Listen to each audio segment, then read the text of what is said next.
So, guys, we are back with our new series, Gender Studies. तो IR was the first series जो हमने की cover. अब gender studies करेंगे. So obvious कुछ चेंजेस जो रिकमेंडेशंस मिलती जाती हैं उसके साथ करते आए, करते रहेंगे आगे. सो अब जेंडर स्टडीज को कवर करेंगे और पढ़ेंगे कि what is actually gender studies. So सबसे पहले ज़रूरत क्या है जेंडर स्टडीज़ की और जेंडर स्टडीज़ पढ़ी क्यों जाती है. अगर वो देखा जाए तो वी सी हमने दुनिया को देखना है और पढ़ना है किस पर्सपेक्टिव से. जेंडर के पर्सपेक्टिव से. दैट मीन्स कि when we will study word will see कि जेंडर बेस्ड जो जो इश्यूज आ रहे हैं या जो भी जेंडर का पर्सपेक्टिव है, किस तरीके से दुनिया में डिवीजन है. मतलब obvious if you are learning something what will say कि हमने कोई प्रॉब्लम या इशू पढ़ना होता है. ठीक है. एंड देन हमने देखना होता है कि उसके पीछे कॉज क्या है. फिर हमने उसका सोल्यूशन देखना होता है. राइट. कोई भी एक जेनरिक चीज बात करेंगे, सोल्यूशन देखने के बाद हम कहते हैं कि अब ये सब हम करेंगे मीन सॉल्यूशन और वे फॉरवर्ड. बट क्यों करेंगे, वाई विल डू, इससे फायदा क्या होगा. अगर सोसाइटी को इस चीज से फायदा है देन ऑब्वियस हम उस चीज को एक्सप्लोर करेंगे, पढ़ेंगे. ठीक है. फिर क्यों पढ़ा जाएगा, वाई बेनिफिट, अगर बेनिफिट है तो ठीक है. और फिर उस बेनिफिट को फर्दर एक्सप्लोर करने के लिए हम कोई भी approach, let's suppose if you are applying a gender approach, so will see how society will benefit from it. Society को क्या बेनिफिट है. अगर सोसाइटी को बेनिफिट है देन ऑब्वियस हम उस चीज़ को मजीद एक्सपेंड करते जाएंगे, उसमें अपना इंटरेस्ट डेवलप करेंगे. सो सिमिलरली हम इस सारी चीज़ को दुनिया के अंदर जब पढ़ेंगे, वर्ल्ड को हम ऑब्वियस डिसाइफर करेंगे, ओपन अप करेंगे. So what will see in gender studies, हम इसको जेंडर के पर्सपेक्टिव से देखेंगे कि चीज़ों को कैसे कैसे बेहतर बनाया जा सकता है, क्यों बनाना चाहिए, इसका फायदा क्या है. Right. Problem, the cause, the solution and why we are doing this, why we are exploring this thing और दिस डोमेन. अब दुनिया को ऑब्वियस जेंडर के पर्सपेक्टिव से पढ़ना. सो हम सबसे पहले देखते हैं कि जेंडर की कंस्ट्रक्शन जो हुई हुई है, जेंडर कंस्ट्रक्ट कैसे होता है, that is the process of socialization. ठीक है. देन दूसरी चीज होती है कि जेंडर स्टडीज की इंपॉर्टेंस, जितने भी सेक्टर्स हैं इन सेक्टर्स के अंदर आपके फिर पॉलिटिक्स भी आ जाती है कि पॉलिटिक्स के अंदर जेंडर की क्या इंपॉर्टेंस है, कैसे बेनिफिट होगा, इनको इश्यूज क्या आ रहे हैं. फिर हम इकोनॉमी की बात करेंगे, जो पेस्टल सेक्टर्स आ जाते हैं, will talk about politics, politics में इनको क्या प्रॉब्लम है, चीज़ों को कैसे कैसे बेहतर बनाया जा सकता है, इसका फायदा क्या होगा. Then come the economy, then come the society, then come the technology, then come the environment और the ecology and then come the legal. ठीक है. अब बात करते हैं जी सोशलाइजेशन की. What is actually socialization. Socialization वो प्रोसेस है जिसमें सोसाइटी आपके साथ जेंडर, आपका जेंडर शेप करती है और फिर उस जेंडर के साथ आपके साथ कुछ रूल्स अटैच कर देती है. If you are born a boy, अगर आप एक लड़के हैं तो आपसे सोसाइटी क्या आपके साथ एक जेंडर अटैच कर देती है, दैट इज मेल. फिर जो मेल्स के ट्रेट होंगे जो सोसाइटी ने बनाए हैं, फिर आपसे वो रोल्स अटैच कर दिए जाएंगे और फिर आपसे सोसाइटी वो चीज़ एक्सपेक्ट करेगी. Same is for the girls. ठीक है. उन्हें फिर फेमिनिस्ट ट्रेट के साथ अटैच कर दिया जाता है कि उनसे वो चीज़ें एक्सपेक्ट की जाती हैं और रोल्स अटैच कर. ये process that is not a natural process, that is a societal process. जो सोशलाइजेशन होती है जो आपकी सोसाइटी करती है. राइट. फिर जो एक्सपेक्टेशन आपके जेंडर से आती हैं वो किसकी वजह से आती हैं, ऑब्वियस सोशलाइजेशन की वजह से आती हैं. फिर आपकी फैमिली के अंदर, इकोनॉमी के अंदर, politics, these five are actually the five social institution जिसके ऊपर आपकी पूरी सोसाइटी का इन्हिसार होता है. अगर सोसाइटी की बात, सोशल इंस्टीट्यूशन की बात की जाए तो ये आपके पांच मेजर सोशल इंस्टीट्यूशन है. F for family, E for economy, P for आपकी politics, R for religion and E for education. What does family does. एक बच्चा जब सबसे पहला उसका जो सोशल इंस्टीट्यूशन होता है दैट इज द फैमिली, जहाँ से उसे लव एंड बिलोंगिंगनेस मिलती है. ठीक है. फिर economy is what, economy what does economy, के वो आपको सपोर्ट करती है, आपकी फाइनेंशियल नीड्स को पूरी करती है. देन कम द पॉलिटिक्स जो आपकी सोसाइटी के अंदर आपको लॉ एंड ऑर्डर प्रोवाइड करते हैं. देन कम द रिलीजन जो आपकी स्पिरिचुअल नीड्स को पूरा करता है. Right. And then come the education जो आपकी तालीम होती है. वहाँ पे ऑब्वियस एक बच्चा जब फैमिली से निकलता है then go to the education institution, वहाँ जाके पढ़ाएगा. तो ये आपके पांच बेसिक सोशल इंस्टीट्यूशन हैं जो आपको कॉन्टिन्यूस शेप करते हैं. इसी सोशल इंस्टीट्यूशन के अंदर आप सर्कुलेट करते हैं और आपका इनके साथ लेना देना होता है वन वे और द अदर. सो ऑब्वियस आपके जेंडर स्टडीज की जो भी इंपॉर्टेंस है, इस जेंडर स्टडीज के अंदर हम ये सब पढ़ते हैं कि इस डोमेन में, इस जेंडर की डोमेन में जितने भी लेवल्स हैं, वेदर द इंडिविजुअल लेवल और द सोसाइटी लेवल और द स्टेट लेवल और the international level, then comes ये जितने भी सोशल इंस्टीट्यूशन है या जितने भी पेस्टल के आपके फैक्टर्स हैं, इन सबको जब हम मिलाते हैं देन हमें पता लगता है कि कहाँ कहाँ इशू आ रहा है, कहाँ कहाँ प्रॉब्लम है। तो हम एक थीसिस पे ये पहुंचते हैं कि जेंडर इज मार्जिनलाइज्ड, कि जो भी आपकी दुनिया के अंदर हो रहा है तो उसमें जेंडर मार्जिनलाइजेशन हो रही है इन एवरी सेक्टर। और जेंडर स्टडीज का पर्पस क्या है? इन चीज को पढ़ के अंडरस्टैंड करके हमने ट्रांसफॉर्म करना है from marginalization to gender mainstreaming, right. फिर हमने क्या करना है कि ये चीजें हैं कि ह्यूमन प्रोडक्शन रिप्रोडक्शन के अंदर वी सी कि मेल का क्या रोल होता है and what is the role of female, ठीक है। इसमें क्या चेंजेस की जरूरत है? When see then gender roles are attached to male and female, right. अब जब बच्चा एक पैदा होता है तो व्हाट वी डू इज, एक सोसाइटी के अंदर ये चीज बनी होती है, अगर बॉय पैदा हुआ तो उसे ब्लू कलर्स दिए जाते हैं, रेड कलर दिए जाते हैं, सुपर हीरोज प्रोवाइड किए जाते हैं उन्हें। जबकि एक बेटी पैदा होती है तो व्हाट वी डू इज कि हम उन्हें किचन सेट दे देते हैं, या वो नर्सिंग वाली जो किट होती है वो दे देते हैं, और उनके साथ पिंक कलर अटैच कर देते हैं। व्हाट वी डू कि हम उसको शेप कर रहे होते हैं बाय बर्थ। नेचुरली वो पैदा इधर इज बॉय और गर्ल, फिर हम इस तरीके से सोसाइटी से शेप करती है, फैमिली में से निकलते हैं, देन इकोनॉमी से शेप करती है, फिर पॉलिटिक्स में, then the religion and then the education we see in our daily life. फिर उसी तरीके से जेंडर रोल्स उनके साथ अटैच कर दिए जाते हैं। देन आइडेंटिटी की एक साइकोलॉजी होती है कि males are attribute to these domain and females are attributed to these domains. Then obvious sexual orientation होती है कि आप if he is a male का interest in female and female का इंटरेस्टेड मेल, इनकी orientation, how they are, whether they are homogeneous और heterosexual और homosexual, right.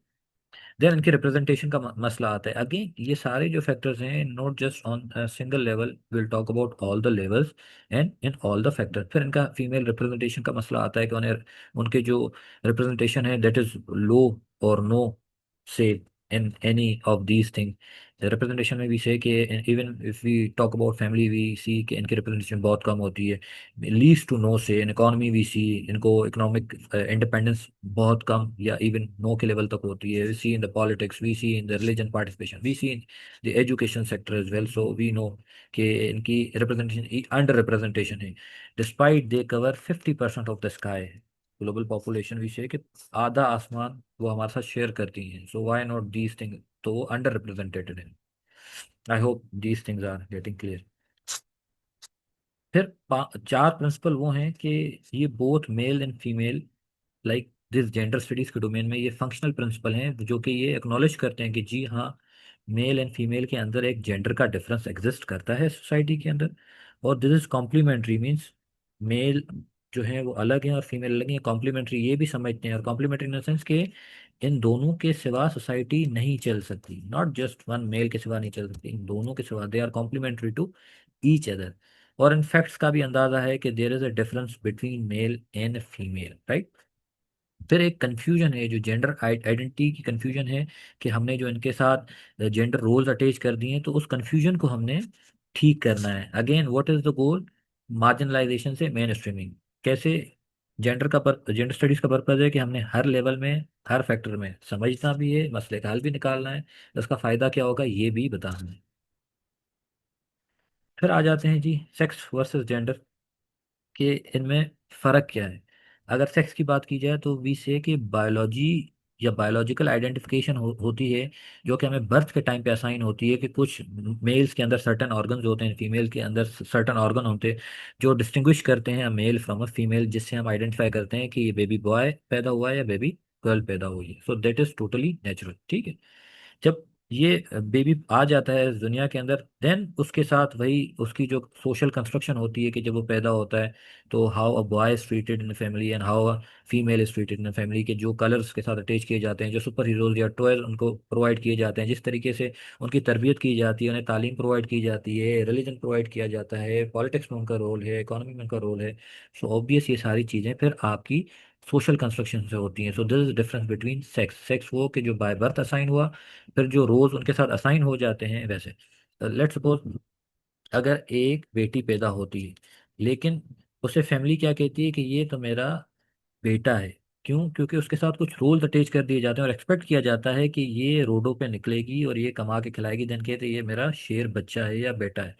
और भी से कि मर्दों वाली हिम्मत आनी चाहिए। सो कुछ चीज़ें जो स्ट्रेंथ वगैरह जो हम एट्रीब्यूट या अटैच कर देते हैं किसके साथ, जेंडर के साथ अटैच करते हैं कि ये ट्रेस मैस्कुलाइन ट्रेट है और ये फेमिनाइन ट्रेट है, राइट।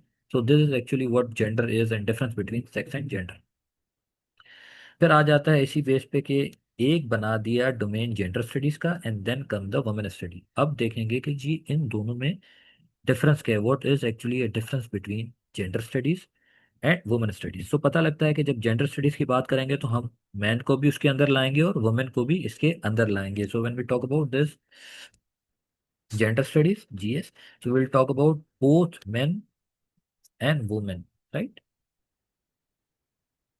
सो हम देखेंगे कि दोनों के लिए मैन एंड वुमेन इन दोनों की जो स्ट्रगल है सोसाइटी के अंदर हम उसे पढ़ेंगे। ठीक है। फिर हम कहेंगे कि जेंडर इक्वलिटी होनी चाहिए if they both are equal in population as well, कि और दे आर कॉम्प्लीमेंट्री, मतलब इन दोनों के सिवा दुनिया चल भी नहीं सकती ना। अगर पूरी दुनिया के अंदर मेल हो तो भी नहीं चल सकती है, पूरी दुनिया के अंदर फीमेल हो तो भी सिस्टम हमारा चल नहीं सकता। सो हम कहेंगे कि बाकी जो सेक्टर्स हैं उनमें भी हमें जेंडर इक्वलिटी चाहिए in all factors in all domains, right. कौन से फैक्टर एंड कौन से डोमेन वी हैव टॉक, पहले हमने थोड़ा देखा है कि किन फैक्टर किन डोमेन के ऊपर हमारा एम्फेसिस है। फिर हम देखेंगे जी जी अगेन सोसाइटीज के अंदर जो इल्स हैं, कौन सी बीमारियां हैं, मसले मसाइल हैं कि जो एक पेट्रियार्की को प्रमोट करती हैं, जेंडर मार्जिनलाइजेशन को प्रमोट करती हैं, जेंडर हेट्रेड चीज़ों को प्रमोट करती हैं। फिर जो इल्स हैं उनके पीछे मोटिव्स क्या है। कई मोटिव ये तो नहीं है कि मैन फीमेल्स को मार्जिनलाइज करके इवन द जो बिल्कुल माड़ा बंदा है या बिल्कुल ही वीक मर्द है वो भी अपने आप को स्ट्रांग समझता है कि जी हाँ हमने एक सेगमेंट ऑफ द सोसाइटी को बिल्कुल ही पीछे कर दिया है। तो हमने देखना होगा कि इनके पीछे मोटिव्स क्या हैं, कल्चरल रूट्स हैं, रिलीजियस रूट हैं, क्या चीज़ें हैं, हमने उन मोटिव्स को भी पढ़ना है। That is what gender studies deal with. फिर अगर बात करें जी वुमेन स्टडी की, सो women study, women study simply deal with the study of women. वो कहते हैं हम अपनी एक अलग लैंग्वेज बना लें और एक अलग डोमेन हो जिसमें सिर्फ वुमेन्स हो, राइट। इसकी सिंपल मिसाल हम आगे इन दो डिफरेंस में देखेंगे। बट ये फिर जो वुमेन स्टडी आती है ये बाद में आती है, एक सेकंड वेव ऑफ फेमिनिज्म, जब we discuss about the waves of feminism तो उसमें हम पढ़ेंगे कि what are actually waves of feminism. मतलब पहली फेमिनिज्म की वेव वाले थे, उनका जो बेसिक डिमांड थी कि हमें वोटिंग राइट्स मिल जाएं, तो हमें पॉलिटिकल पार्टिसिपेशन मिल जाए and कुछ बेसिक राइट्स हैं जैसे हमें रिप्रोडक्शन राइट्स मिल जाएं। तो ये एंड देन सेकंड वेव में फिर आपकी कुछ सोशल मूवमेंट, मतलब जो जो पहली एम में पहले वेव में अचीव हो गई तो फिर जो रह गई वो दूसरी में आ गई, जो रह गई वो थर्ड वेव में आ गई। So will discuss in the waves of feminism, right.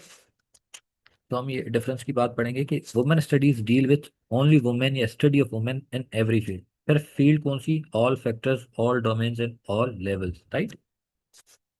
फिर हम थोड़ा डिफरेंस पढ़ेंगे what is actually difference between gender studies और वुमेन स्टडीज। जब जेंडर स्टडीज और वुमेन स्टडीज की बात करेंगे तो यहाँ पे हम देख रहे हैं कि we have male and female. ठीक है। तो आपकी जो एनालिसिस होगी, आपके रिसर्चर्स होंगे, respond both male and female होंगे। क्योंकि हमने जेंडर स्टडीज को पढ़ना है जिसमें मेल भी हो फीमेल भी हो, हमने दोनों चीज़ों को, और जेंडर इक्वलिटी चाहिए और एक ही सोसाइटी चाहिए जिसमें दोनों बराबर हो, तो ऑब्वियस हमने उन मेल्स को भी लेना होगा कि हम कोई रिसर्च करेंगे तो हम रिसर्चर्स में मेल भी इंक्लूड करेंगे फीमेल भी इंक्लूड करेंगे। फिर जिनके ऊपर रिसर्च हो रही है रिस्पोंडेंट्स, तो वो भी मेल होंगे और फीमेल होंगे, तो हमें एक अच्छा आइडिया मिल जाएगा कि चीज़ों को कैसे ठीक करना है, डिस्कोर्स एनालिसिस की बात पता लग जाएगी। फिर हमें सिर्फ एक वुमेन का पर्सपेक्टिव तो नहीं लेना ना, हमने मेल का भी पर्सपेक्टिव लेना है, मेन का भी पर्सपेक्टिव लेना है कि जो इल्स इन द सोसाइटी हैं, मेल का पर्सपेक्टिव क्या है कि what should be the problem, what is actually the problem, what should be the solution, and चीज़ को कैसे फायदा दिया जा सकता है, so for the women's as well. फिर हम इसमें ये भी देखते हैं कि मर्दों का रोल क्या है इन शेपिंग वुमेन्स हिस्ट्री। जो वुमेन की हिस्ट्री आ रही है तारीख, उनमें मेन का रोल क्या रहा है, राइट। लास्ट ये कि मेन ने जो लिटरेचर के साथ what is understanding of main और मेन का रोल इस लिटरेचर के साथ कैसे रहा है, कि उसने लिटरेचर क्रिएट करने में ऐसा क्या किया है। सो ये भी सारी चीज़ें जेंडर स्टडीज में आ जाती हैं। Then come how study of man and women are interrelated, के मर्दों के बारे में और वुमेन्स के बारे में इनकी स्टडी आपस में इंटर रिलेटेड कैसे है। मतलब इस पूरे चीज़ के अंदर हम देखते हैं कि हमने सिर्फ फीमेल को लिया नहीं, हमने मेल को भी लिया है। इस सारे प्रोसेस के अंदर we will take the input from the male and female as well. जबकि इस वुमेन स्टडीज में what we see that is solely for females. इसमें रिसर्चर भी फीमेल्स हैं, जिनके ऊपर रिसर्च हो रही है वो भी फीमेल हैं, सिर्फ वुमेन का पर्सपेक्टिव है, सिर्फ वुमेन का रोल इन वुमेन हिस्ट्री के, कैसे उन्होंने शेप की है वुमेन हिस्ट्री। फिर वुमेन का लिटरेचर के अंदर क्या किरदार रहा है, और ये सिर्फ वुमेन स्टडीज तक ही महदूद है कि वुमेन की history in university even they talk about कि there should be a separate women language, there everything is solely for women. इसमें मेल का कोई रोल ना होना चाहिए, राइट। इवन अगर वो पढ़ेंगे भी तो हमने मेल को उस चीज के अंदर नहीं लाना, और हमने वुमेन स्ट्रगल कि जो भी वुमेन की स्ट्रगल रही है in all this freedom process या इस राइट्स के लिए, तो उसमें सिर्फ हमने उसके ऊपर एम्फेसिस करना है, वुमेन्स के ऊपर एम्फेसिस करना है।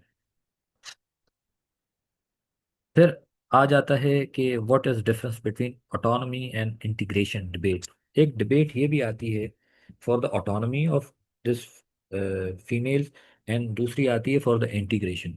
Obvious when we see the word autonomy तो हम देखते हैं कि खुद मुख्तारी चाहिए, self determination, right. We talk about the self, बिल्कुल एक आज़ादी चाहिए, बिल्कुल इस चीज़ से सेपरेट हो, इस मेल डोमेन से सेपरेट हो फीमेल डोमेन, राइट। वो कहते हैं कि हमें आज़ादी चाहिए, सेल्फ डिटर्मिनेशन चाहिए, एक मॉरल इखलाकी ऑटोनॉमी हो कि हमारे अपने मॉरल लॉज हो, अपने पॉलिटिकल ऑटोनॉमी चाहिए कि हमारे जो फीमेल्स के डिसीजन है उन्हें रिस्पेक्ट किया जाए। मतलब जो obvious if there is a state तो उनकी अपनी रिप्रेजेंटेशन होनी चाहिए, उन्हें खुद मुख्तारी दी जाए। ऐसा ना हो कि मेल इज डिक्टेटिंग फीमेल कि पॉलिटिक्स में क्या रोल होना चाहिए। Even in terms of personal autonomy male should not force female, female इस चीज़ में खुद मुख्तार होनी चाहिए। फिर again we talk about from every institution to every level, हर लेवल पे हर लेवल की बात हो रही है, इनकी अपनी सेल्फ गवर्नमेंट होनी चाहिए, they should be self directed, यहाँ से इनको डिक्टेट ना किया जाए, और जो भी प्रोग्राम या जो भी इनिशिएटिव हो वो टोटली इंडिपेंडेंट हो, इसमें कोई भी मेल का रोल ना होना चाहिए। फिर आ जाता है इंटीग्रेशन। इंटीग्रेशन ये कहता है कि एक सिस्टम है जिसके अंदर मेल भी है और फीमेल भी है, जरूरत ये है कि जो फीमेल की इंटीग्रेशन है ना that is low, so what we need is कि हमें फीमेल की इंटीग्रेशन को इंक्रीज करना है, बढ़ाना है। जो इस सिस्टम के अंदर है तो फीमेल बिल्कुल एक छोटे सेगमेंट में है और वो मेन स्ट्रीम नहीं हो रही। What we need to do is again marginalization से मेन स्ट्रीम में लेके आना है। मतलब अगर if they share half of the sky, so उनको इस सिस्टम के अंदर अलग नहीं करना, इसी के अंदर अवेयरनेस लानी है, वुमेन का रोल बढ़ाना है, जो ट्रेडिशनल वेज रही हैं उससे अब चीज़ों को ट्रांसफॉर्म करना है। अब वो साइंटिफिक एक्सपर्टीज की बेस के ऊपर इनको आगे लेके आना है, राइट। जो आपके पेट्रियार्कल इंस्टीट्यूशन है, पेट्रियार्की इज एक्चुअली जो मेल डोमिनेंस को प्रमोट करते हैं और फीमेल को सब्जुगेट करते हैं। मतलब मेल इज एक मेल ही जो है डिसाइसिव पावर है और हर चीज़ मेल के पास है, ये पेट्रियार्की कहती है। तो वो कहते हैं हमें जो वो इंस्टीट्यूशन जो इस पेट्रियार्की को प्रमोट करते हैं हमें उन्हें भी ट्रांसफॉर्म करना है अंदर से, विद इन, राइट। कि जो भी वुमेन्स हैं डिफरेंट एथनिसिटी की, ऑब्वियस वुमेन्स, अफ्रीका की वुमेन्स के अपने इशू हैं, एशिया की वुमेन्स के अपने इशू हैं, यूरोप की वुमेन्स के अपने इशू हैं, अमेरिका की वुमेन्स के अपने इशू हैं, साउथ अमेरिका के अपने इशूज हैं। तो हमने क्या करना है कि जो इवन विदाउट द डिफरेंस, ये जो डिस्क्रिमिनेशन है, तजाद है, whether she is a black और वाइट वुमेन, जो भी है, तो उनको जो भी इशू है इन सबको इंटीग्रेट करके फिर हमारा मेन गोल इज इंटीग्रेशन और मेन स्ट्रीम में लाना है, right. So this is the difference between autonomy and integration. I hope कि बेसिक लेक्चर में कुछ समझ आया हो।